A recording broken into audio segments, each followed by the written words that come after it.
Hey, what's up, everybody? Metta World Peace here. The Test Your Greatness podcast is coming out. That's my podcast. Test Your Greatness. We want to make sure and we inspire everyone to test their greatness and never give up.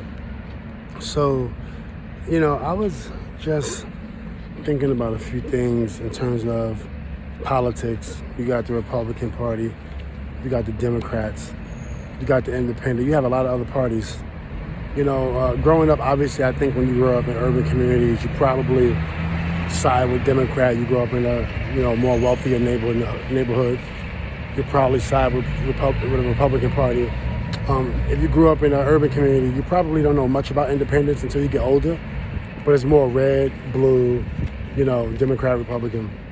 But as people get older, now you start making your own decisions.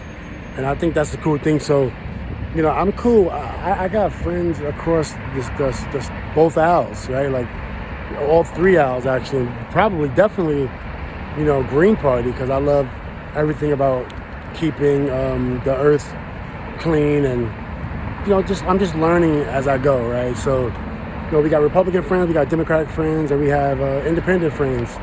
So from that perspective, I don't think that we need to feel bad or we have to just justify who our friends are and what party we're going for. Now obviously, you can have, your own views and your own opinions, and you don't even have to be with any party. I know, but we had 75 or 35 million people voted, something like that, for Trump and Biden when they had that close race. And there's 300 plus million people in America, so that means half of the people didn't vote. Right, so if half the people's not voting, and you're one of those people, why do you have to feel bad? Yeah, you should vote, but when you look at the election every year that it comes up, every year there's not 300 million people voting, right? And there are some people that just want to see the world in a better place, right? So, from my perspective is social politics, social impact. Like, how can you just worry about helping people in general, whether it's financially, whether it's socially, whether it's literacy-wise, whether it's emotionally. That's the focus, right? So from that perspective, if you're on that page, I'm with you, right? The politics, gotta sometimes stay out of it. Obviously, by default, you'll be involved. I do love receiving awards from presidents now, so anytime I get an award from a president, I'm taking that in, okay? I shouldn't feel bad about that, right? I shouldn't have to feel bad that I get an award for volunteer work here in America, public service, and that should be a problem. No, I'm excited about that because, although I grew up in struggling, and oppressive environment, I don't need to take that out on other people. I take it on the chin. And I try to make the world a better place moving forward. So yeah, we suffered and we grew up in the streets, and I could have easily been one of my friends that was locked away. They raided my neighborhood. 57 people got locked up. But I don't want to make that a reason why I just don't like everyone.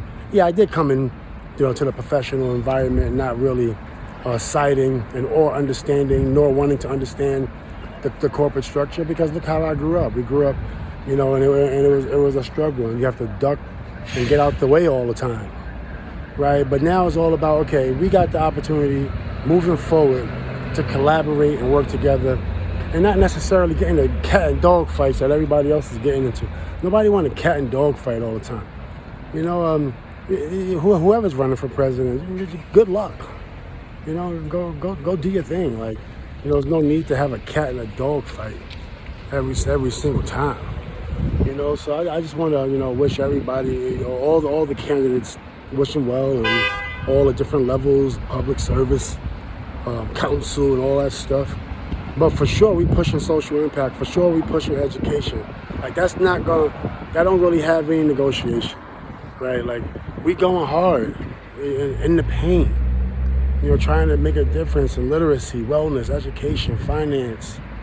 I went away for a couple years and people was wondering what was going on, but I'm locked in on social impact. That's it. There's nothing else. I'm locked in. Same way if I was on the court, the way I lock people up on the court. I'm locked in now. It's just different. It's not basketball. My mind's not there. Coaching, yeah. Head coaching, my mind is there, 100%. But that's also a form of service because you're helping people. And assistant coaching, I do that for free. I don't charge for assistant coaching. So anytime people call me and need me, that's free. It don't matter the level, it don't matter the gender. I typically, right now I'm coaching, volunteering coaching women's basketball in college, Division II, and I love it. Head coaching, I have to charge you for that, sorry. But other than that, coaching, social impact, and just learning and being curious. I'm assuming this is a welcoming time now, right? Like, hey, learn and be curious and build, generational wealth for your families and stuff, right? So, it's definitely a good time, right? So it's an opportunity for us to take advantage, of things that our colleagues and ancestors prior and have, and that's a serious topic. Although I had my fun in my career, I had a lot of fun. I partied and did all sorts of stuff. But at some point in time, you want to make a decision to give back. And I take that just as serious as anything. People gave back to me. When I went to LaSalle Academy, I got a scholarship there. I got a scholarship to St. John's. I was able to play CYO. I was able to play PAL in New York City, the Police Athletic League, the Catholic Youth Organization League, the different UDC, different tournaments, different programs. Fortunate enough that Princeton sent me a letter. That's huge for me that Princeton sent me a letter. I could have went to Princeton. Miami University respected me, the fact that I wanted to come there and play basketball and major in architecture. Notre Dame, that's huge that I had that opportunity. And that's what this is about, right? So, and one thing I don't want people saying, I'm from Queensbridge Project. I don't want to have to always talk about that. I mean, I love Queensbridge. Not that I don't want to talk about Queensbridge. I love Queensbridge. But I'm saying that I don't always want to have to talk about the street side or that side. I'm older now and I'm trying to collaborate and do something big. And I want to, and something big could be just inspiring people. It doesn't have to be transactional. And I got so many stories, and I will carry on, such as Perk would say, I will carry on with this topic, and I wish the best for everybody, no matter what side, you're whatever you're voting for, doesn't interest me, and no matter who I support, right, I'm never going to be influenced by anything that I don't agree with. I'm going to, I want to be a add value or value add to public service. I don't want to take away and decelerate. I want to accelerate the positivity, and I want to accelerate the growth and the camaraderie that everyone's trying to build. And if people don't want to build camaraderie, if they don't want to build and create the synergy, then, my mind's not focused on that. My mind is focused on the camaraderie that we're building and doing something special. I mean, we haven't really done nothing special as humans yet. I mean, yeah, we just taking advantage of what's given to us, but I'm talking about doing something really special. Like not arguing every 4 years. Something like that. It's easier for me to be upset. It's harder for me to find solutions, right? Anybody can get upset. It only takes a split second. The other part is what's really interesting. And I'm super excited with all the people that's been reaching out to me, from politicians to social workers to public service to therapists to, I'm really excited because I've never in a million years growing up on 12th Street, then moving to 10th Street in Queensbridge and going back to 12th Street where I kind of I rest my head most of my career in Queensbridge, and walking around all the blocks. Never in a million years I would have thought I would have had these opportunities. I'm grateful. And you know what? Getting this chance at being able to create impact, you have to take advantage of it. So I just want to say, good luck and congratulations, not only in the people that's running for office. Yeah, I think you have to enjoy it, right? Whether you're independent, Republican, or Democrat. I mean, it's not a bad thing, It should be a time of happiness and joy. Like you have an opportunity, to run one of the greatest countries in the world when their mind is right. You know what I'm saying? So I think that should be the focus, and doing something special. That's my focus. Do something special. You know, like somewhere has a lot of impact. And I've been like that day one. I had two types of, personas. I had that tough boy image, when I played in the league, very tough.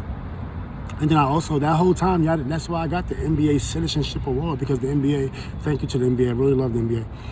They was with me through thick and through thin. But the NBA gave me that award with the writers, with Kevin, that presented it to me, and David Stern, who approved it, and all of the stuff, to thank you to the writers. I earned that. So through that whole time where I was, where y'all saw me publicly, I was also giving back tremendously. Look at the difference that we made. Even organizations that called me and asked for input and asked me to be on their task force, I just said, I'll just give you free advice. I don't even want the credit. Like, you could just call me and give me, sometimes I'm busy, I do have family, but I turn down so many task forces. I'm just like, hey, just do this. I think this works. I have a lot of experience, because I've been hammering at this for so long. Social impact, and I want my foundation to finally get some credit and to work with corporations, but at the same time, I want to see other foundations do well too. I think my time is now. I put my work in on the philanthropic side. Whether people want to align me with sports and everything that comes with it, okay, cool. But when you turn the channel, I'm also on 2 channels. The social impact channel, I turned that channel on way before a lot of people, and that's not. I'm proud of that. I'm not gonna say I'm not proud of it, but I'm saying it's more important sometimes, right, than headlines, like real social impact. I think that's more important than headlines, and I think that's where we get it kind of mixed up. And this is one reason why I stay away from a lot of different forms of media, because I want to focus on making, adding value. And I wish I was able to do different things. I wish I was able to do a lot of things, but my mind wasn't there when I was first playing. My mind was other places. It was moving around fast. And now that I'm older, I'm able to take everything I've done while I was going through a lot playing basketball and focus it and create some efficiencies around who I work with, create some efficiencies around my intentions, and even understanding my intentions. Sometimes you don't understand your intentions. You have good intentions, but you can self-destruct, or you just overly, positively overwhelmed. You don't even know your opportunity. It's hard for you to figure out where you're at in life. And that can be a good thing sometimes. Things can just be going extremely well for you. But I say all this because, just good luck to everybody, man. Like, do your thing, create foundations, create activity for your people, for other people, but definitely I don't think we need to hold people back. Let's let people go, let people thrive. It's time. Metta World Peace. Test Your Greatness podcast. We're in beta. We'll be out pretty soon. Please follow us on YouTube on the Test Your Greatness podcast. We want to encourage you to be great and never give up. Brought to you by thepandasfriend.com. Go to thepandasfriend.com. Check out our store. Go to artistmanagementgroup.com, where we work with entrepreneurs and athletes to help their brand and businesses and technology, business development, and marketing. And then artistuniversity.org. That's our 501c3, which helps us keep our podcast on and popping. Thanks for listening. You have a great day.